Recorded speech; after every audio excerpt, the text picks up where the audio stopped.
Salam sejahtera saudara yang kekasih. Ini bagian terakhir dari penampakan Yesus yang akan kita bicarakan. Dan kali ini kita akan menyorot apa yang dialami oleh Petrus di dalam Kisah Rasul pasal 12 ayat yang ke-6 sampai ayat yang ke-11. Pasal 12 6 sampai 11 demikian firman Tuhan. Pada malam sebelum Herodes hendak menghadapkannya kepada orang banyak, Petrus tidur di antara dua orang prajurit, terbelenggu dengan dua rantai. Selain itu prajurit-prajurit pengawal sedang berkawal di muka pintu. Tiba-tiba berdirilah seorang malaikat Tuhan dekat Petrus dan cahaya bersinar dalam ruang itu. Malaikat itu menepuk Petrus untuk membangunkannya, katanya, bangunlah segera. Maka gugurlah rantai itu dari tangan Petrus. Lalu kata malaikat itu kepadanya, ikatlah pinggangmu dan kenakanlah sepatumu. Ia pun berbuat demikian. Lalu malaikat itu berkata kepadanya, kenakanlah jubahmu dan ikutlah aku. Lalu ia mengikuti malaikat itu keluar dan ia tidak tahu bahwa apa yang dilakukan malaikat itu sungguh-sungguh terjadi. Sangkanya ia melihat suatu penglihatan. Setelah mereka melalui tempat kawal pertama dan tempat kawal kedua, sampailah mereka ke pintu gerbang besi yang menuju kota. Pintu itu terbuka dengan sendirinya bagi mereka. Sesudah tiba di luar, mereka berjalan sampai ke ujung jalan, dan tiba-tiba malaikat itu meninggalkan dia. Dan setelah sadar akan dirinya, Petrus berkata, sekarang tahulah aku benar-benar bahwa Tuhan telah menyuruh malaikatnya dan menyelamatkan aku dari tangan Herodes dan dari segala sesuatu yang diharapkan orang Yahudi. Saudara, pada bagian akhir ini saya mengajak saudara untuk melihat lagi satu peristiwa real yang dialami oleh Petrus yang sudah kenal Tuhan. Oke, kalau Saulus ketemu dan melihat cahaya karena nggak beriman kan ya, nggak kenal Tuhan. Petrus kenal Tuhan, ketemu Tuhan? Enggak. Dia nggak ketemu Tuhan, saudara. Nah itu bedanya orang sudah beriman dengan tidak beriman. Yang tidak beriman didatangi dalam penampakan Tuhan, tapi itu cahaya, lalu bertobat.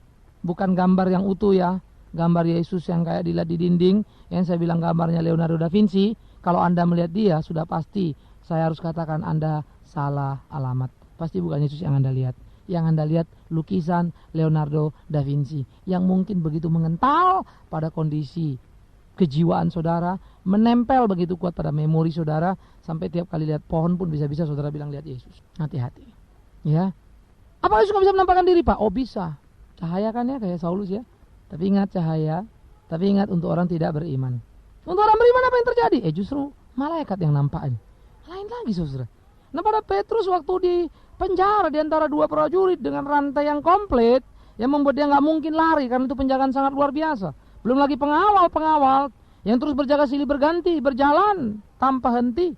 Maka saudara, Petrus dalam ruangan itu dikatakan ada seorang malaikat Tuhan dekat Petrus. Lalu cahaya bersinar dalam ruangan itu. Saudara, waktu cahaya bersinar dalam ruangan itu kan pasti terang benderang ya. Lalu masa yang prajurit-prajurit itu ngapain itu? Apa gak terbangun tersentak? Tapi kita catat, just for Petrus. Hanya untuk Petrus. Jadi para pengawal itu gak geger-geger lalu teriak, oh ada orang ini, ada Leonardo, ada. Ada apa kayak, jadi gak bakal rame itu penjara saudara. Ya gak banyak yang datang dari mana-mana katanya begitu ya. Enggak, just for Petrus. Maka Petrus saudara, dikatakan di situ malaikat menepuk Petrus untuk membangunkan Petrus. Katanya bangunlah segera. Artinya Petrus sudah ketiduran. Petrus bangun, gugur rantai dari tangannya. Lalu malaikat itu berkata ikat pinggangmu. Itu menandakan pakaian Petrus sudah tertanggal pada waktu itu. Maksudnya jubahnya. Lalu dia kenakanlah ikat pinggangnya, pasang jubahnya, pakai semuanya, ya, pakai sepatunya. Ayo sekarang pakai jubahmu kita berangkat. Saudara, lalu Petrus mengikuti malaikat itu keluar. Tapi Petrus nggak tahu bahwa apa yang dilakukan malaikat itu sungguh-sungguh terjadi. Sangkanya ia hanya melihat sebuah penglihatan. Heran ya, antara realita dan bukan. Tapi sadar, dia lihat, tapi dia tidak menduga bahwa itu adalah sebuah realita yang sedang terjadi. Artinya apa saudara? Kalau Allah bekerja, menjenguk, melawat kita melalui malaikatnya. Saya sangat bingung memang kalau kita sadar utuh. Gue udah tahu lu udah mau datang, begitu istilah orang Jakarta bilangnya. Aku tahu kalau mau datang. Waduh mak sombongnya. Enggak saudara. Enggak ada yang kita yang terlalu hebat, yang tidak terperangah, mengalami kekejutan yang luar biasa. Jadi kalau ngeliat dari sudut ininya, saya pun bingung. Waktu ada penampakan Yesus, orang keluar masuk, pergi datang pergi, dengan berbagai cerita yang unik-unik. Ngelihat Yesus, habis ceritanya kok enteng amat begitu ya. Cuman just happy. Aku ngelihat. Kayak surprise biasa saja lah. Tapi heran ya. Rasul Petrus kok lain ya? Atau mungkin karena dia rasul dan kita bukan, saudara? Sehingga dia mengalami secara utuh, kita enggak. Dia rasul, kita bukan. Sehingga dia ketemu yang asli, kita yang imitasi. Sedih ya? Nah, saudara yang kekasih, sekarang kita melihat bagaimana kemudian dikatakan Petrus dibangunkan, lalu berangkat, saudara. Pada waktu mereka melewati tempat kawal pertama, tempat kawal kedua, sampainya mereka di pintu gerbang besi yang menuju ke kota. Saudara tahu apa yang terjadi? Pintu terbuka dengan sendirinya bagi mereka. Di sana kuasa Allah nyata. Sesudah tiba di luar, mereka berjalan sampai ke ujung jalan, dan tiba-tiba malaikat itu meninggalkan dia. Saudara, pembebasan untuk Petrus terjadi memang sangat luar biasa. Allah mengirim, katakanlah, Kopassus yang beneran begitu ya, komando pasukan khusus yang betul-betul khusus, yaitu malaikat untuk menyelamatkan Petrus. Setengah sadar Petrus diselamatkan, belum utuh kesadarannya, karena dia pikirin hanya sebuah penglihatan. Dia pikirin hanya sebuah tampak saja. Karena realita tangan yang terantai, realita dijaga pengawal, itu pasti memberikan semacam satu kesadaran. Ya gak mungkin bebas lah, kan begitu ya. Mau bagaimana pergi? Sehingga rasanya seperti mimpi saja apa yang dialaminya. Tetapi pengertian seperti saya bilang itu sangat mengagumkan, itu intinya. Maka bebaslah Petrus, keluarlah Petrus. Barulah kemudian dia sadarkan dirinya. Sekarang tahulah aku benar-benar bahwa Tuhan telah menyuruh malaikatnya dan menyelamatkan aku dari tangan Herodes dan dari segala sesuatu yang diharapkan orang Yahudi. Sesudah dia bebas, dia tersadar, saudara, bahwa itu sudah membebaskan dia, sudah membereskan dia. Dia tersadar bahwa guru yang sejati, Allah yang hidup, Tuhan itu sudah mengirim malaikat untuk dia. Nah, jadi kebebasan yang dialami oleh Petrus menjadi satu kebebasan yang sangat-sangat indah. Kebebasan yang memberikan pengertian, kebebasan yang memberikan pengalaman yang aktual, bukan sekedar sensasi. Kalau rasul saja mengalami surprise yang begitu hebat, apalagi kita. Kalau sampai nggak surprise, kan itu yang aneh, saudara. Apalagi bisa cerita dengan kebingungan. Tadi kemarin gini-gini loh, lalu bingung sendiri begitu ya. Mau jadi yang makin aneh lagi. Tuh malaikat kok nggak berdaya amat ya. Apalagi kalau Yesus yang menampakkan diri. Lalu dampaknya nggak kelihatan, kan repot. Mungkin saudara akan bilang, oh ada dampaknya, ada pertobatan, gini. Saya paling susah dengar cerita, saudara. Saya sudah terlalu terbiasa dan banyak pimpin KKR di berbagai tempat. Lihat orang terima Tuhan nangis-nangis sudah biasa, saudara. Tapi ketemu 5-6 bulan, 1-2 tahun kemudian, waduh, hendak karu-karuan orangnya. Mana si Anu? Sudah enggak di sini, Pak. Loh, dulu kan pelayanan. Itulah. Kalau soal tobat ada orang bilang, ada yang bertobat, Pak. Saya bilang soal tobat, jangankan Yesus nampakkan diri sudah. Di kantor polisi banyak yang tobat-tobat. Tobat, Pak, tobat, Pak, tobat. Karena digebukin. Ya, jangan sampai kita seperti seorang rekan saya bilang, tomat, habis tobat, kumat. Nah, ini kita ketipu sama tomat, saudara. Ketipu pada waktu dia tobat. Kita nggak cermat ngelihat kalau habis itu dia kumat. Nah, ini jadikan sensasi lagi. Pada pertemuan selalu ekstra nuansa, ekstra suasana. Itu yang dialami Petrus. Saudara, Petrus yang satu kali berkhotbah, 3.000 orang bertobat. Tapi Petrus yang tidak sungkan-sungkan berkata terus terang kepada Ananias Sapira, geletak dua-duanya karena mau berbohong. Mati, saudara. Petrus tidak peduli berapa persembahan yang mereka kasih. Petrus mau memberitakan firman Tuhan kepada banyak orang, supaya banyak orang mendengar kebenaran. Tapi bukan mau uang orang itu. Karena itu kalau orang itu tidak jujur, dead, mati. Kau menipu Allah. Tuhan tahu siapa kau. Bek, langsung, saudara. Itu kan Ananias Sapira kasih persembahan banyak. Ya, Petrus nggak elus-elus itu. Nggak sayang-sayang, saudara. Itulah dengan cara. Saya kira setiap orang harus seperti itu di dalam Kristen. Bagaimana ketegasan sikap, warna sikap yang pas. Maka apa yang dialami Petrus pada hari ini, di dalam peristiwa pasal 12 ini, menjadi semacam upah dari apa yang dia kerjakan. Karena cerita pertobatan 3.000 itu ada di pasal 2, saudaraku. Ya, orang lumpuh berjalan itu ada di pasal-pasal sebelumnya. Maka sekarang dia mengalami hal yang hebat lagi. Bukan orang yang dilayaninya, tetapi dia sendiri. Bagaimana Tuhan menolong, Tuhan membebaskan dia. Karena itulah Petrus mengalami hal yang indah. Itulah pertolongan Allah. Jadi pada waktu nampak dia pikir penglihatan, tahu-tahu itu realita. Beda ya nih. Realita ini ngeliat malaikat. Jadi bukan penglihatan. Tapi lucunya kadang kita bilang, itu realitanya kita lihat. Jawab, saudaraku. Belum tentu itu benar. Belum tentu itu pas. Tetapi kemudian saudara, Petrus pikir dia ngelihat. Tahu-tahu realita. Kita pikir realita. Penglihatan pun enggak, saudaraku. Karena imitasi. Nah, ini kan jadi repot ya. Tapi zaman ini memang menjadi zaman yang sangat unik sekali. Era sekali dibilang orang era postmodernisme gitu ya. Suatu pergeseran cara berpikir. Memang itulah zamannya. Saudara kalau nonton Hong Kong Ghost, itu hantunya jalan-jalan. Ya hantu itu jelas, ada hantu baik, ada hantu jahat. Ada hantu cewek, ada hantu cowok.